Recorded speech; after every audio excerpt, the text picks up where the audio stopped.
아담 이후 지금까지 살았던 모든 인류 인간들 가운데 가장 비참한 영혼 하나를 꼽으라 그러면 가룟 유다를 꼽을 사람이 많을 것입니다. 그가 예수 그리스도의 제자들 가운데 있었던 사실이 우선 그것을 말하죠. 12사도 가운데 한 사람이 될 수 있었던 사람이었어요. 그리고 그 가운데서 돈궤를 맡았으니 나름대로 열심히 있고 책임을 맡은 자였습니다. 근데 그가 가장 비참한 영혼이 됩니다. 왜냐하면 결과는 판이하게 예수 그리스도를 팔아넘기는 죄악을 범하기 때문입니다. 그것이 그리스도를 모르는 사람이 팔았다 했으면 그러려니 할 텐데 가장 예수 그리스도를 가까이서 그 빛을 본 사람이었어요. 그리스도의 말씀을 들었고 그가 행한 일이 무엇이며 그가 얼마나 하나님의 율법과 계명 앞에 흠없이 의로운 자인가를 누구보다 잘한 증인이었던 그 자가 예수 그리스도를 불법하게 팔아넘기는 죄를 범했으니 그것도 탐욕의 눈이 멀어 눈이 가리워 그리하였으니 가룟 유다의 그 죄를 무엇으로 비할 수가 있겠습니까? 그는 예수님과 함께 더불어 3년을 지내면서 그의 말씀과 가르침과 그의 행한 모든 것을 보았으나 도무지 예수 그리스도 안에서 이분이 바로 성경에 말했던 바로 그 메시아 그분이라는 사실을 알지를 못했습니다. 그가 구하는 메시아는 먹고 배부른 메시아였기 때문에 그리스도 예수의 모습은 그리스도가 보이지 않았던 것입니다. 구하는 그리스도가 달랐으니 주님 옆에 있으나 주님을 볼 수가 없었던 것입니다. 오늘의 많은 사람들이 교회에 출입하며 신앙생활을 하나 구하는 것이 각기 다르면 예수 그리스도를 참으로 성경대로 바라보지 못하는 이상한 현상이 나타나게 되어지죠. 신앙이 타락하고 부패하면 그런 일은 만연한 일상이 되어집니다. 진리 가운데 하나님을 찾는 사람, 진리 가운데 믿음을 바라보는 사람, 진리 가운데 그리스도를 바라보는 사람이 아니면 성경 아무리 뒤져도 그리스도가 안 보이는 것이 성경을 외워도 소용없으니 저 예수님 당시에 이스라엘 백성 가운데 대제사장 서기관들 바로 그런 사람들이었어요.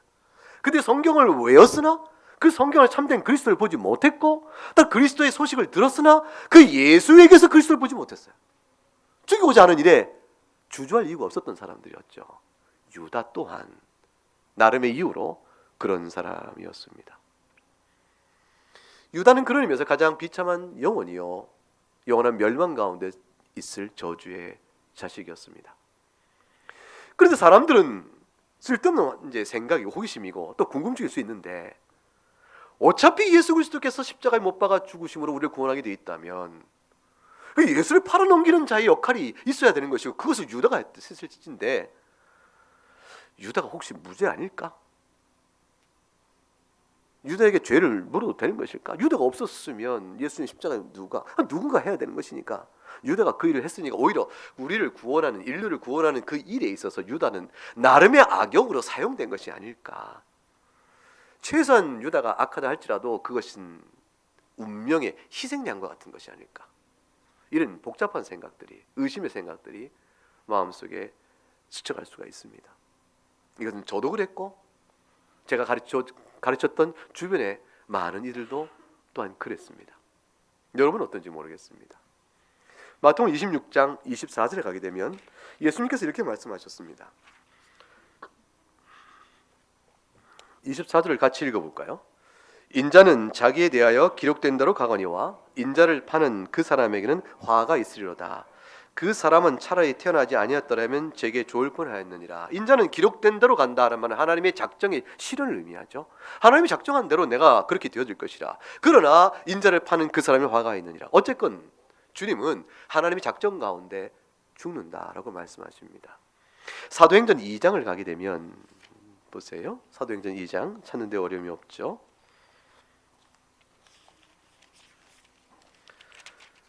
사도행전 2장 23절을 가게 되면 같이 읽어봅니다. 그가 하나님께서 정하신 뜻과 미리 아신 대로 내준 바 되었거늘 너희가 법 없는 자들의 손을 빌려 못 박아 죽였으나 너희가 법 없는 자들의 손을 빌려 못 박아 죽였는데 그 일은 이미 하나님이 정하신 일이 이루어진 것이요. 따라서 하나님 일이 아시는 일이다 라고 말씀합니다.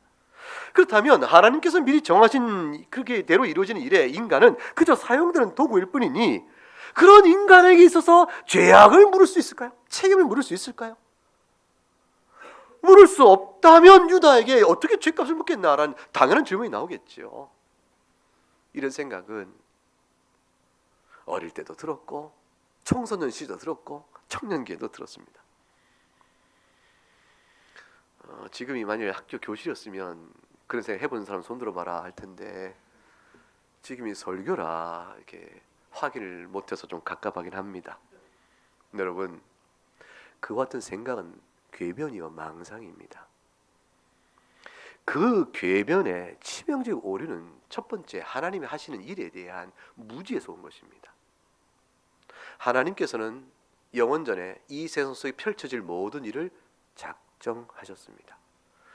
그 작정대로 이 역사 속에서 모든 일을 이루어 가시는데 인간이 행하는 모든 일들은 그 인간에게 하나님께서 창조 때 주어주신 자유의지요 자유선택을 결코 침해하거나 방해하거나 억압하지 않으시면서 그의 뜻을 이루어 가십니다.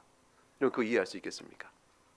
우리는 결코 이해할 수가 없을 거예요. 말로는 그렇게 하시구나 생각하고 지식으로는 담겠는데 실제 해볼 도리가 없는 겁니다.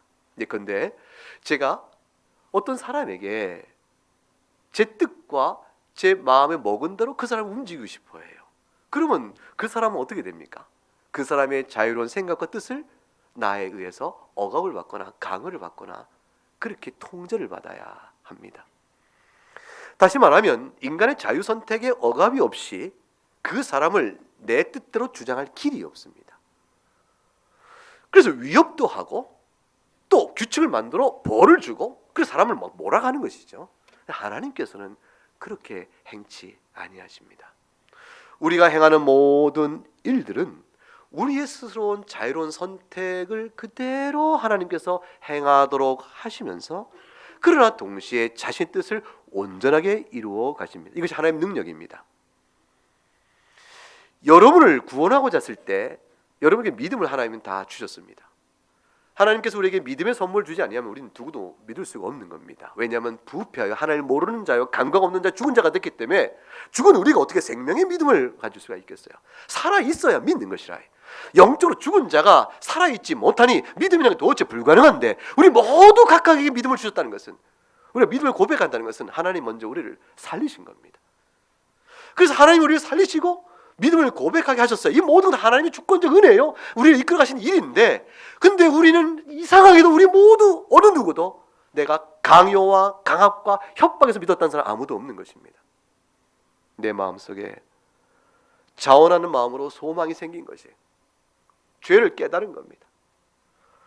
하나님 제가 죄인입니다라는 고백이 내 안에서 진심으로 터져 나왔고 이 죄를 어찌할 거라고 하나님 엎드릴 때 생명된 십자가는 새롭게 다가왔고 십자가를 붙들면 정말 죄 사함 받는 사실이 내 안에 믿어졌고 이 모든 일들 속에서 주여 내가 믿나이다 고백할 수밖에 없는 일의 과정을 다 이끌어 오셨어요. 세례 줄 때 문답합니다. 당신은 당신이 죄인 된 것과 오직 예수 그리스도를 믿는 것 외에는 구원의 소망이 없음을 믿으십니까? 예. 당신이 예라고 말하는 그것이 진실입니까? 예. 진실이라고 말합니다. 내가 자원하여 내가 진실로 믿어 그렇게 말한 것입니다. 믿음은 자원의 심령으로 우리의 인격성을 통해서 드러나고 있습니다. 이것이 얼마나 신비로운지 심지어는 그러다 보니까 내가 믿는 것 같은 느낌이 들 정도예요. 하나님께서 우리를 살리셔서 내가 믿었는데 마치 이 인격성의 자유로움이 얼마나 분명하고 생생한지 내가 하나님 믿은 거지 뭐. 내가 하나님 믿어드린 거야. 내가 지금부터 안 믿기로 작정하면 그 상황은 하나님과 난 상관없어. 내가 안 믿어드릴 수 있다고. 마치 믿음을 자신이 주장하여 순종과 불순종, 믿음과 불신앙을 내가 선택할 수 있는 것이냐 생각할 만큼 그 어떤 신학자는 그렇게 설명할 만큼 우리에게 우리의 선택은 우리의 자유인격은 선명하고 실제적이고 분명한 것입니다. 그러나 우리가 믿음 안에 있는 일이 어떻게 있었던 일인가 조금만 생각해보면 바로 알 수 있습니다. 은혜지. 하나님 주신 것이야. 구원받는 은혜가 그럴 뿐 아니라 세상 속에 살아가는 일상의 일도 전부 하나님께서 그의 뜻대로 우리를 다스려 가시되 우리의 인격성을 침해하지 않은 채 그대로 이끌어 가신 겁니다.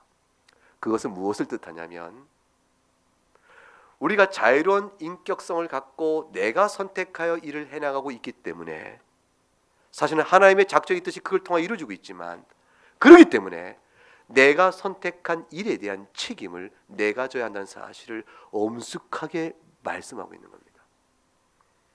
내가 죄를 짓고 나서 이건 하나님이 작정하신 일이니까 나에게 죄 물으면 안 되죠. 이렇게 말할 수 없다는 것입니다. 만약 이건 하나님께서 작정하신 일이니까 나는 그저 하나님의 작정을 내가 어떻게 피해요? 어떻게 막아요? 어떻게 저항합니까? 그러니까 내가 죄를 짓게 된 거예요 라고 말하면 자신이 스스로 한 죄에 대한 모든 죄의 책임을 자기 책임을 부인하고 그걸 모두 하나님께 돌려버리니까 선하시고 지극히 거룩하시는 하나님께 죄의 손가락질을 돌려보내는 또 다른 큰 죄악이요 신성 모독이요 악 중에 악을 범하는 일이 되어버리는 것입니다. 누가 이것을 행할까요? 이게 바로 마귀입니다. 이게 마지막 심판달에 악인들이 할 일이에요. 악인들은 모든 것을 다 빙자하여 영원한 주권자이신 하나님께 모든 일에 대한 죄의 책임을 하나님께 돌려드림으로 형벌을 면하고자 할 것입니다. 그러나 그것은 전부 다 궤변입니다. 네가 스스로 한 일을, 네가 스스로 한 책임을 하나님께 돌리니 그 자체가 이미 자신의 죄인됨을 드러낼 따름인 겁니다. 유다가 무죄 아닌가, 좀 억울하지 않은가라는 헛된 생각이 또다시 궤변이 난 이유는 잘못된 관념입니다. 인과관계의 혼동입니다. 인과관계를 혼동하면 그런 일이 벌어집니다. 어찌됐든 유다의 배신으로 인해서 예수님 십자가에 돌아가셨고 그래서 구원의 일이 벌어졌으니 유다를 조금 감안해 줘야 될 것 아닌가. 유다는 쓰임 받은 것이다 라는 식의 궤변입니다. 사랑하는 교우 여러분, 유다의 악이 예수 그리스도 십자가라는 선으로 바꿔졌습니다.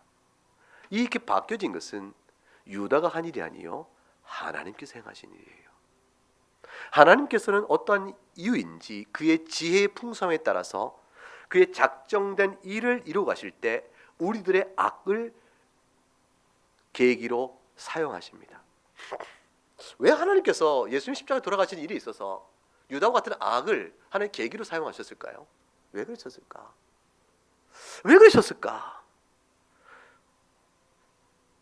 그것은 하나님의 지혜의 문제입니다. 하나님께서 지혜 가운데서 그것을 필요로 하여 행하셨어요. 근데 그것을 이해하는 것은 어렵지 않습니다. 사실 왜냐하면 우리 자신을 생각해 보세요. 우리가 예수를 믿고 회개하여 구원의 은혜를 입었을 때 나면서부터 무죄한 자, 무음한 자로 계속 있어 와서 주님 앞에 나오게 된 사람 손 들어 보세요. 아무도 없습니다. 우리는 복음의 은혜를 들을 때 주여 내가 죄인입니다 고백할 수밖에 없는 분명한 사실적 사건을 갖고 있어요. 내가 주님 죄인입니다 고백할 수, 나를 용서하셔서 나를 불쌍히 여겨주세요라고 할 수밖에 없는 나의 실제적인 일들이 내 마음속에 내 행동으로 드러난 사건들을 다 갖고 있어요. 이게 계기가 되고 이게 기억나고 눈앞에 벌어지니까 예수 십자가에 엎드린 일이 있었는데 그 일이 있음으로 나를 주 앞에 불러내신 것이에요. 주님의 지혜의 역사예요. 나의 성정을 잘 아신 주께서 나를 그때 그렇게 해서 결국에 주님 앞에 오게 하신 것이죠. 왜 하나님의 합력할 선한 일들은 인간의 죄악된 일들이 그 중간중간에 수단이요 도구요 계기로 들어올 수밖에 없느냐? 인간이 악하기 때문에 그래요. 이 세상에 아담 이후에 하나도 악하지 않은 사람이 없어서 범죄 생하는 것이 악하고 모든 것이 계획이 흉하니 우리 가운데 악을 선으로 바꾸자 하나님의 지혜가 아니면 어떤 선한 결과도 나올 수가 없는 것입니다. 오직 한 가지 한 분 예수 그리스도만이 무음하여 선을 이루신 분이십니다. 하나님께서 유다의 악을 계기로 삼으셔서 십자가의 놀라운 선으로 가장 큰 선으로 바꾸셨습니다. 따라서 유다는 팔아 넘기는 악을 행했으나 예수님 십자가는 우리를 구원하신 은혜를 베풀었다라는 이 사실 관계 속에서 유다의 팔아 넘김은 어떤 의미에서 십자가 용서의 은혜요 구속의 은혜에 대한 이 놀라운 영광에 대한 인과관계를 가질 수가 없는 것입니다. 이것을 연결시키는 인과관계는 혼동이죠. 찬양 받으실 분은 오직 하나님 한 분이신 것입니다. 그래도 불구하고 악을 행한 자가 자신이 어떤 계기를 제공했다 해서 자신에게 오히려 고마워야 한다라고 말하면 그 자체가 얼마나 악한가를 또 다시 드러낸 것입니다. 자신의 악을 선으로 바꾸신 하나님의 지극하신 지혜와 그 긍휼의 풍성하심을 멸시하고 그 영광을 찬탈해가는 또 다른 악을 범하는 것입니다. 이런 일들에 대한 아주 분명한 사례는 사실 창세기 45장에 가게 되면 선명하게 드러납니다. 창세기 45장을 가보면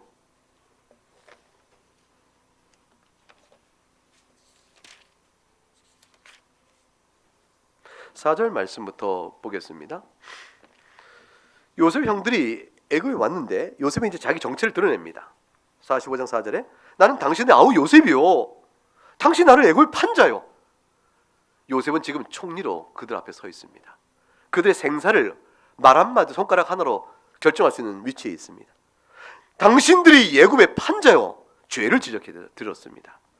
그러나 5절에 그러나 근심하지 마소서, 한탄하지 마소서 라고 말합니다. 죄를 안 묻겠다고 말하는 것이에요. 왜냐하면 하나님이 생명을 구원하시려고 당신들보다 나를 먼저 이곳에 보내신 것이요 라고 하나님의 작정으로 그 뜻으로 이것을 해석합니다. 7절 8절 같이 읽어보죠. 하나님이 큰 구원으로 당신들의 생명을 보존하고 당신들의 후손을 세상에 두시려고 나를 당신들보다 먼저 보내셨나니 그런즉 나를 이리로 보낸 이는 당신들이 아니요 하나님이시라. 하나님이 나를 바로에게 아버지로 삼으시고 그 온 집의 주로 삼으시며 애굽 온 땅의 통치라고 삼으셨나이다. 온 집의 주요, 동시에 애굽 땅의 통치로 삼으신 것이 하나님께서 그 일을 위해 나를 먼저 보내신 것이요, 그래 당신의 생명을 보존하고 큰 구원의 손길을 내미신 것이요, 그 일을 위하여 나를 하나님 보내신 섭리 가운데 있은 일이었으니 이 작정의 실행으로 이루어진 이 섭리일 때문에 당신 너무 근심하고 한탄하지 마소서. 내가 당신에게 책임을 묻지 않겠소. 이렇게 말했습니다.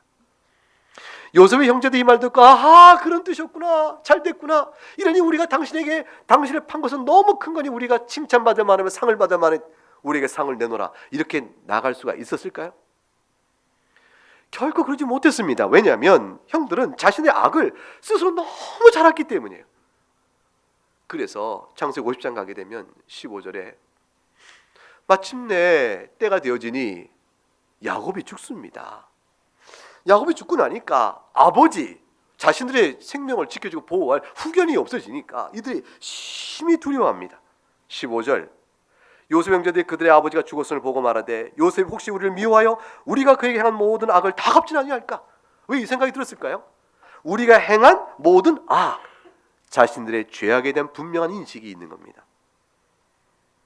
17절 그래서 요셉의 마음을 살살 달래기 위해서 그들의 허물과 죄를 용서하라, 우리 아버지께서 말씀하셨으니 제발 우리를 용서하소서라고 그 앞에서 죄를 인정하고 엎드리게 됩니다. 요셉이 그 말 듣고 웁니다.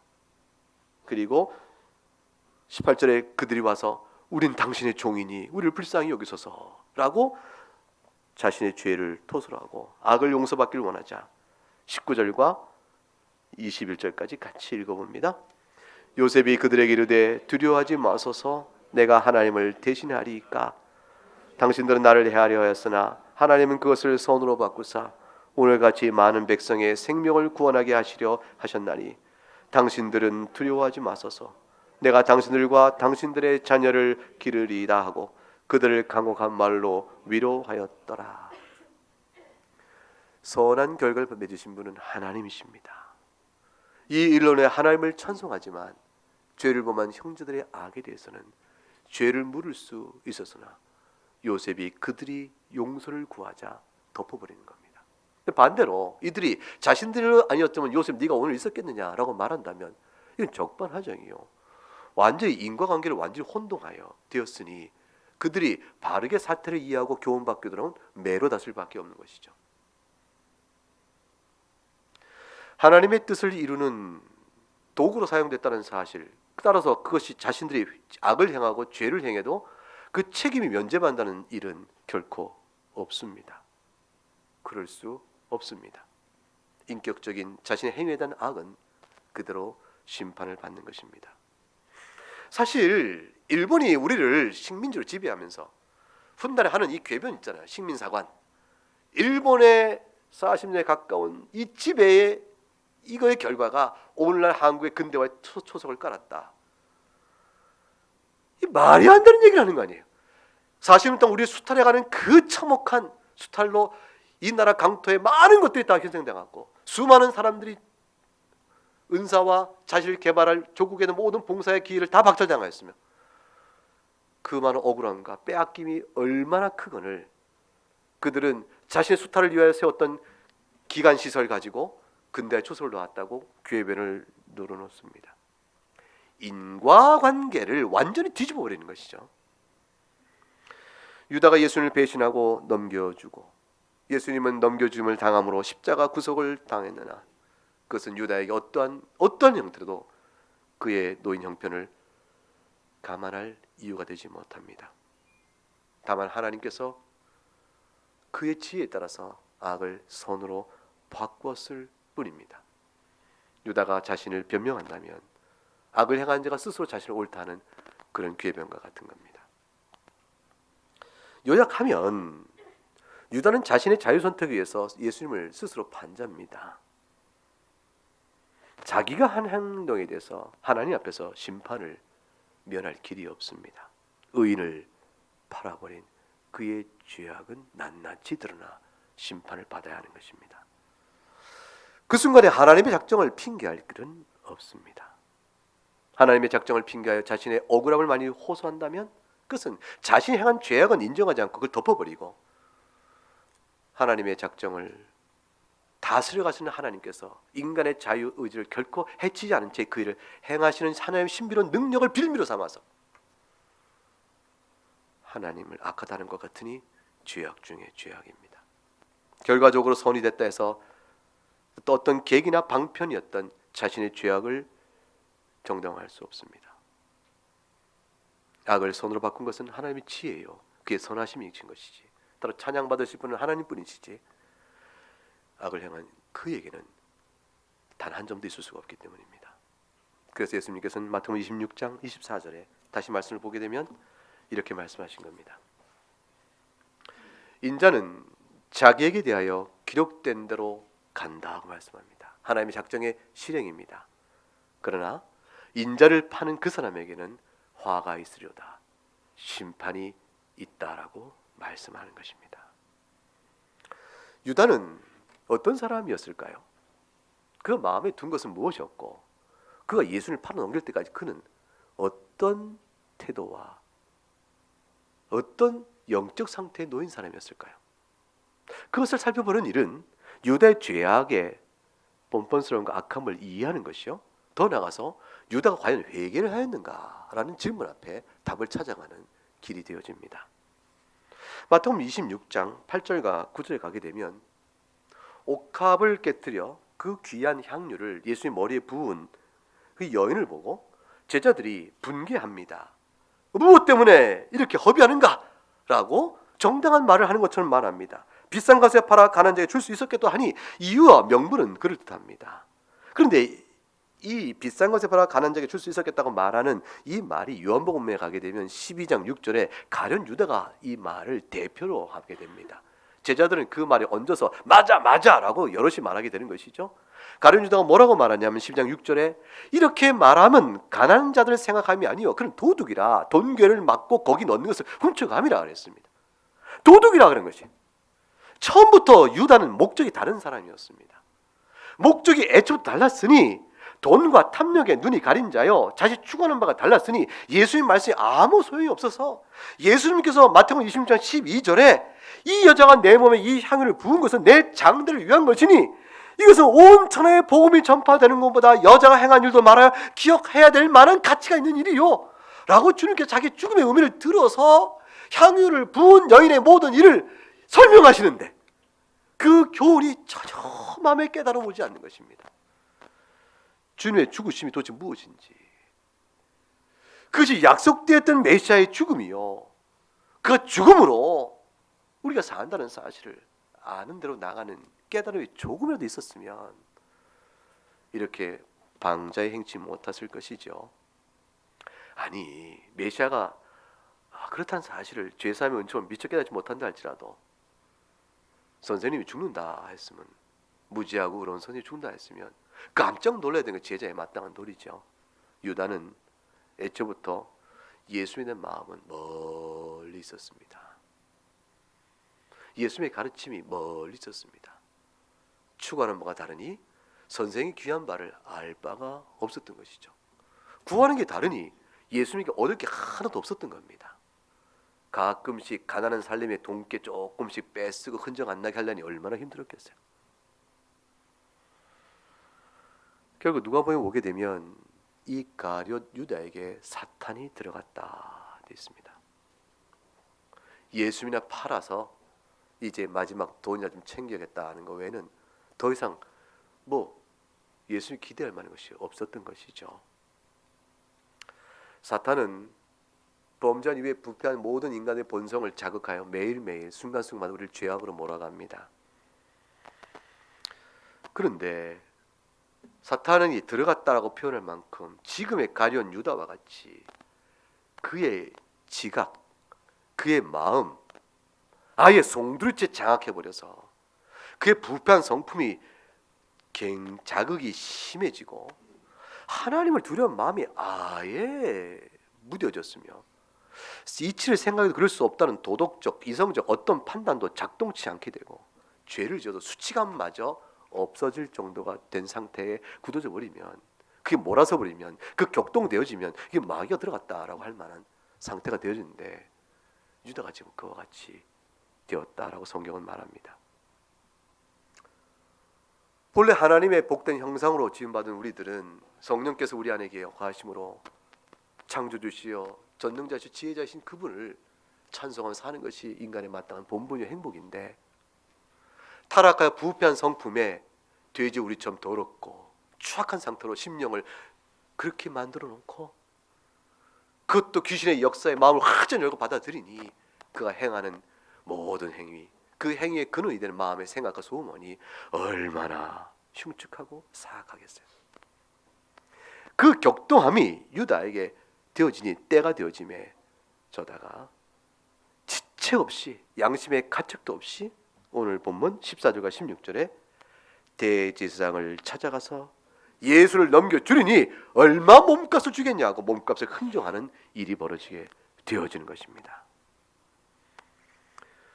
여자가 비싼 향유를 몸에 부었을 때 이거 왜 하느냐 했을 때 예수님께서 나의 장례를 위한 것이라 말씀하시며 사실 죽음을 이미 가르쳤으니까 그것을 듣고 양심의 가책이 되어져서 멈춰야 될 그 순간에 가룟 유다는 즉시로 몸값을 흥정하고 옵니다. 몸값을 흥정하고 수치감과 두려움에 양심의 일만의 가책이 있으면 차마 주님 앞에 못 나올 터인데 주님 앞에 나옵니다. 6월절 만찬을 같이 참석을 합니다. 21절 그들이 먹을 때에 내가 진실로 너에게 이르노니 너희 중에 한 사람이 나를 팔리라. 제자들이 근심하여 이게 납니까? 주님 저는 아니죠 라고 말할 그때에 유다는 태연하게 25절에 라비여 나는 아니지요 라고 말합니다. 유다의 뻔뻔함과 그 돌같이 굳은 심령을 볼 수 있습니다. 그런 유다는 마침내 26장 48절과 49절에 속히 빠져나가 무리들을 끌고 와서 말하기를 내가 입맞춘 자가 바로 그니라 말하며 뻔뻔하게 그 앞에 나와 입을 맞추고 말합니다. 라비여 안녕하십니까? 49절에 그것이 기록되어 있습니다. 유다는 죄인이었고 마귀의 영에 붙들린 자였고 그 심령은 완전한 돌이었습니다. 어떤 상황과 계기가 있어도 그에게는 돌이켜 주님을 향해 나갈 어떤 상태도 아닌 것이었습니다. 그런데 27장 3절과 5절을 보니까 뭔가 좀 변화가 있습니다. 27장 3절과 5절을 보니까 예수를 판 유다가 그의 정죄됨을 보고 스스로 뉘우쳤다라고 되어 있습니다. 은 30을 도로 갖다 주었다 되어 있습니다. 4절에 내가 무지한 피를 팔고 죄를 범하였다 이렇게 되어 있습니다. 그리고 5절에 스스로 목매어 죽었다. 유다에게 도대체 어떤 일이 벌어진 것일까요? 이 유다의 변화를, 이 태도, 그가 예수님이 정죄함을 받는 걸 보고 스스로 뉘우쳤다는 말은 도대체 무슨 뜻일까? 내가 무지한 피를 팔아 죄를 범했다는 말은 이거 회개가 아닌가 싶어 유다가 회개했는가? 라는 질문이 나올 수가 있습니다. 결론적으로 말하면 유다가 뉘우쳤다는 것은 유다가 회개를 했다는 뜻이 아닙니다.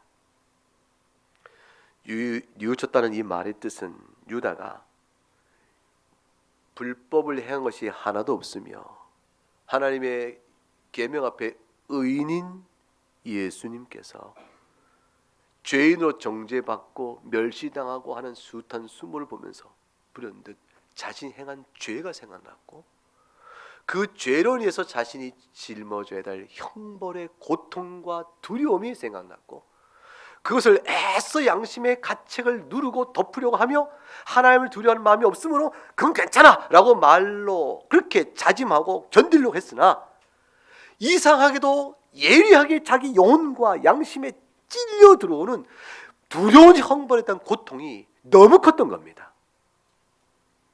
피할 수 없는 압박감에 뉘우쳤다라고 되어진 것입니다. 이 뉘우쳤다는 말의 헬라 원문을 보면 일반적으로 성경에서 말할 때 하나님께 회개했다는 말의 단어가 조금 달리 있었어요. 일반적으로 말하는 회개를 했다라는 헬라어 단어는 하나님께 돌아섰다라는 뜻을 의미했습니다. 죄를 향해 있다가 하나님께 돌아섰다라는 뜻을 갖고 있어요. 그 참된 의미의 회개입니다. 근데 어떤 마음의 상태인 사람이 그렇게 하나님께 돌아서게 됩니까? 그러면 지금 뉘우쳤다는 상황과 같이 맞물려 갑니다. 자기가 행한 죄가 얼마나 큰 벌을 받기에 합당한 것인지를 불현듯 깨닫고 나면서 하나님께 받을 심판의 형벌에 대한 두려움이 온 영혼과 몸을 압도하며 어쩔 줄 몰라 이제 내 영혼이 망하게 되었구나 이거 어쩌면 좋을꼬 하고 심령에 예리한 칼로 후비듯 애써 어떻게 막아보려 하지만 안식의 길을 찾을 길이 없는 거예요.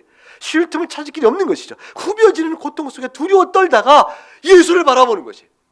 주여 나를 용서하소서. 십자가가 정령껏 죄를 사하신다면 제 죄도 용서하고 없소서. 믿음으로 주 앞에 나와 눈물로 엎드릴 때 용서받는 은혜를 입어 하나님께 돌이키는 은혜를 받게 되집니다. 진정한 회개하는 자에게서 따라오고 아니 앞서가는 영혼의 고통이요 죄의 심판에 대한 형벌의 두려움으로 오는 예리한 심령의 압박 이 모든 것들이 참된 회개를 한 자에게서는 따라오는데 누가에게는 지금 유다에게 있어서는 참된 회개는 빠진 채 이 압박만이 그에게 있던 상황을 설명합니다. 마태복음 21장 32절에 가게 되면 요한이 의의 도로 너에게 왔거늘 너희는 그를 믿지 아니하였으되 세리와 창녀는 믿었으며 너희는 이것을 보고도 끝내 뉘우쳐 믿지 아니하였도다라는 말씀이 나옵니다. 세리와 창녀는 너희가 믿었. 세리와 창녀는 요한의 의의 도를 믿었다. 세리와 창녀는 오히려 자신들의 죄를 괴로워하고 아파하고 그리고 돌이켜 하나님께로 나왔다. 근데 너희는 그렇지 못했다. 끝내 뉘우쳐 믿지 않았다는 말씀. 그때 뉘우쳐가 유다가 뉘우쳐다는 말과 같은 단어예요. 너희는 그때 죄로 인한 압박과 그 두려움과 고통도 느끼지 못할 만큼 완악하여 아예 믿지를 않았다라고 말씀하는 겁니다. 이때 뉘우침은 실제로 회개에 대한 하나의 증거가 될 수 있는 것이죠. 그러나 유다에게 있어서는 이때 뉘우침이 있다 할지라도 회개의 증거가 되지 못하는 겁니다. 왜냐하면 믿음이 함께 따라온 것이 아니기 때문에 그렇습니다. 유다는 예수님의 정죄를 보고 스스로 뉘우쳤으나 하나님께 돌아간 것이 아니었습니다. 자신이 행한 일의 결국이 무엇을 뜻하는가를 순간 실상을 바라보고 그 죄의 형벌에 대한 두려움이 너무 커서 그걸 피하고자 하였으나 피할 수 없다는 사실을 알게 된 것이죠. 양심의 가책은 억지로 눌러본 거예요. 양심에 갇힐 때 아니다, 그럴 수 있다, 예수는 팔아넘길 만하다, 그까짓 것, 그런 죄는 범한 사람은 또 숱하게 많다, 그거 죄라고 할 수 있겠는가? 예수 한 일은 이스라엘 민족에 오히려 이거는 화가 되는 일이라, 연병과 같은 자라. 그러니까 대제사장과 서기관들도 다 그를 죽이려 한 것이 아닌가. 그러니 나는 그런 관점에서 보게 되면 이스라엘의 종교 전통과 모세의 유전을 지키는 그런 입장에서 나는 선한 일을 한 것이므로 비록 내가 탐욕과 돈을 받았지만 은삼시 목적이 아니라 결과적으로 이스라엘을 위한 것이다 라고 아무리 합리화하고 명분을 달래도, 양심의 가책을 달래보려 해도 영혼 깊은 곳에 막 밀려 들어오는 죄에 대한 두려움과 그 죄의 지른 것에 대한 형벌의 대가에 대한 고통의 두려움이 압박해 밀려오는 걸 견딜 수가 없는 것입니다. 피할 길이 없다는 사실을 알게 된 거죠. 그 자체가 마귀의 시험 들어 죄를 범한 자에게 하나님 내리신 이 땅의 성벌입니다. 죄를 범하고 십자가 앞에 나와 회개치 아니하면 그 영혼의 고통 가운데 두려워하며 안식과 평안을 찾지 못한 채 시달리게 될 겁니다. 그 자체가 죄값을 물으시는 하나님의 심판이기도 한 겁니다. 유다가 예수 그리스도 앞에 나왔으면 살았습니다. 참된 회개란 죄로 인한 심판의 결과만을 두려워하여 어쩌면 좋을까 떠는 것이 아닙니다. 참된 회개란 죄를 지은 심판의 결과로 당할 형벌에 대한 두려움에 떠는 것을 넘어서서 죄 자체를 미워하고 하나님의 의를 사랑하며 하나님을 바라보는 데까지 나아가는 것을 뜻합니다. 이 회개의 역사를 경험하는 사람은 신자로서 비록 자신이 온전치 못하지만 그걸 바라봤기 때문에 자신이 주를 바라본 이후에, 회개 이후에 자신이 벌어진 죄에 대해서도 회개를 할 수 있는 마음이 생겨 이제 평안과 안식을 누리는 그 기회를 상실치 않은 채 회개 역사가 가능해집니다. 그러니까 참된 회개를 한 사람에게는 안식을 놓치지 않으면서 오히려 안식과 평안을 약속받은 상태에서 회개가 이루어지는 것이고요. 참된 회개를 하지 않는 자는 주님 앞에 돌아가지 않으면 안식의 기회를 찾지 못한 채 절망과 수렁 가운데서 괴로워하다가 그냥 죽는 것입니다. 참된 회개는 그리스도 앞에 엎드리는 것이거든요. 그러면 십자가 용서가 나를 모든 죄를 갚으시는 무한한 사랑을 경험케 되고 확신케 되어지면서, 그렇게 신자 가운데 참된 회개로 돌아온 사람은 평생 살면서 육신의 잔재 때문에 시달리는 일이 있겠지만 육신의 잔재 때문에 시달리는 모든 죄에 대한 부패한 성품과 결과가 내 앞에 나타나다 할지라도 예수 안에서의 평안과 안식을 구하고 위로받고 감사하며 죄를 돌아볼 수가 있는 겁니다. 우리가 예배 중에 십계명을 읽고 각각 참회를 합니다. 그때 참회할 때 그리스도 안에 있는 자에게는 결코 정죄 없다는 이 사실로 인해서 심령의 큰 위로와 평강을 좋게 누리고 그 안에서 자신을 돌아보는 은혜를 받게 되는 겁니다. 주 앞에 오는 자는 회개를 하나 사는 자고 살았으니 회개하는 자가 되는 것이요. 그러나 유다는 그렇지 못했기 때문에 스스로 피하고자 죽음으로 자기 목숨을 끊었으나 피할 수 없는 영원한 심판의 멸망으로 바로 들어가 버린 것입니다. 그가 좀 더 살아서 주 예수님의 십자가에 못 박아 죽이신 것과 그 후에 이루어지는 모든 부활의 역사까지 그가 목도했더라면 그도 살지 않았을까? 악인에게 내려진 하나님의 심판은 그로 하여금 복음을 복음으로 끝까지 보는 데까지 생명이 연장되지 못했습니다. 그리고 스스로 목숨을 끊어 영원한 멸망으로 자기를 내던지고 만 것이죠. 그곳에는 안식이 없습니다. 도망치고자 피하고자 목숨을 끊었으나 본격적인 영원한 안식이 예비된 곳으로 자기 몸을, 자기 영혼을 던져버리고 만 것입니다. 그렇게 죽어가는 것입니다. 왜 유다는 그 생각을 못했을까요? 건강한 자에게는 의사가 쓸데없고 병든 자에게라야 의사가 쓸데있다. 내가 의인을 부르는 것이 아니요 죄인을 불러왔다. 주님께서 이 말씀하셨는데 왜 그 말을 생각나지 못했을까요? 사람이 자신의 의로 구원을 받는다 생각하는 사람들, 아니 우리가 의로운 자는 없겠으나 최소한 요 정도는 그래도 해야 되지 않겠냐는 자기 양심에 자기 의를 걸고 있는 사람, 마찬가지예요. 본질상 죄인이니 하나님이 우리를 그리스도께서 우리를 용서하는 것 외에는 살 길이 없어 라는 사실을 알아야 할 터인데, 자기 의로 살아간다고 생각하는 자들이나 미련한 자들이죠. 예수 그리스도의 의를 믿으면 산다는 걸 고백한다고 하면서도 신자됨에 대한 자기 확인을 자기 의를 통해 확인하는 사람들, 전부 실패할 작업들이잖아요. 어느 신자가 자기 의를 확인하여 신자됨을 확인하겠습니까? 누가 그러겠어요? 신자됨의 확인은 죄인 되었으나 십자가에 엎드린 모습 속에서 확인되는 것이에요.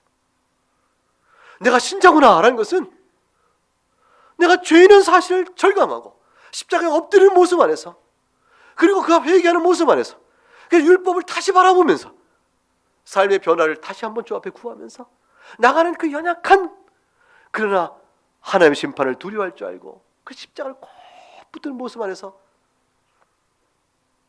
자신의 구원받은 자임을 확인해야 되는데, 예수 외에는 생명이 없다라고 노래는 하면서도 신자다운 최소한의 체면과 신자되면 이 정도는 해야 한다는 식의 자기 의를 걸고 있는 사람도,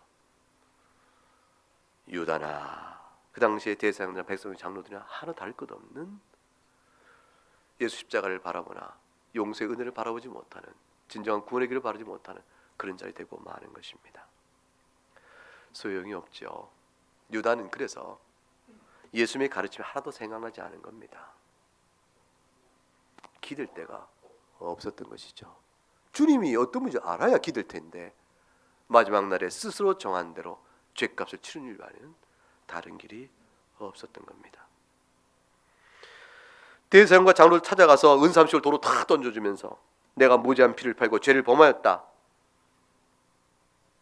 그렇게 말했으나, 함께 마음을 합쳤던 대제사장과 장로들은 이게 우리와 무슨 상관인가? 너는 네 죄값대로 네가 당하라 라고 말하며 냉담한 반응을 보게 됩니다.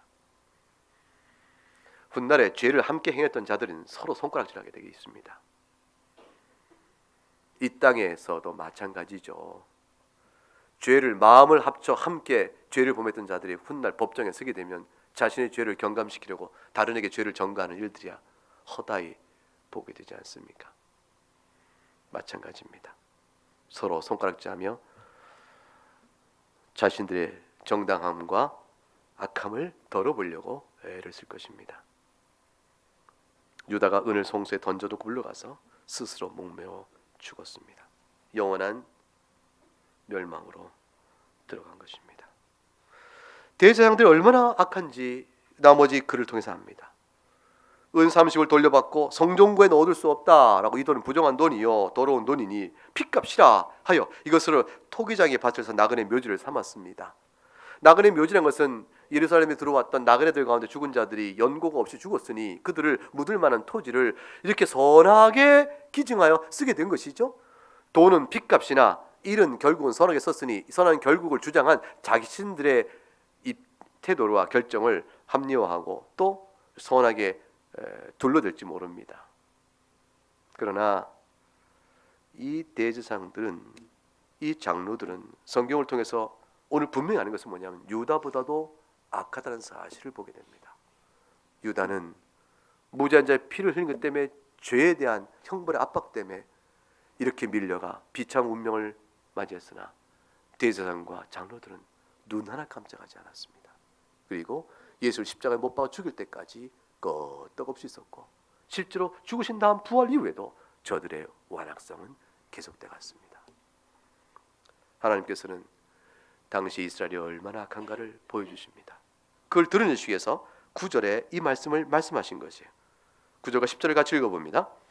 이에 선지자 예레미야를 통하여 하신 말씀이 이루어졌나니 일러스되 그들이 그 가격 매겨진 자 곧 이스라엘 자손 중에서 가격 매긴 자의 가격 곧 은 30을 가지고 토기장이의 밥값으로 주었으니 이는 주께서 내게 명하신 바와 같으냐 하였더라.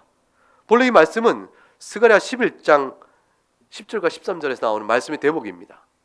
근데 예레미야 통해서 이루어진 말씀이 이루어졌다고 되어 있는데, 예레미야는 대표성을 가져서 대선지자로서 예레미야, 그 밑에 작은 소선지자들, 대선지자는 선지자 자체의 규모가 아니라 양을 크게, 그 선지서의 길이가 길면 대선지고 짧은 글을 썼으면 소선지로 우리가 분류하는데, 이분들이 대선 예레미야 시대와 맞물려서 그 시대 관할 안에 대표성을 두어서 스가랴가 쓴 것이지만 예레미야 선지가 썼다라고 이름한 것으로 성경학자들은 한 가지 설명을 합니다.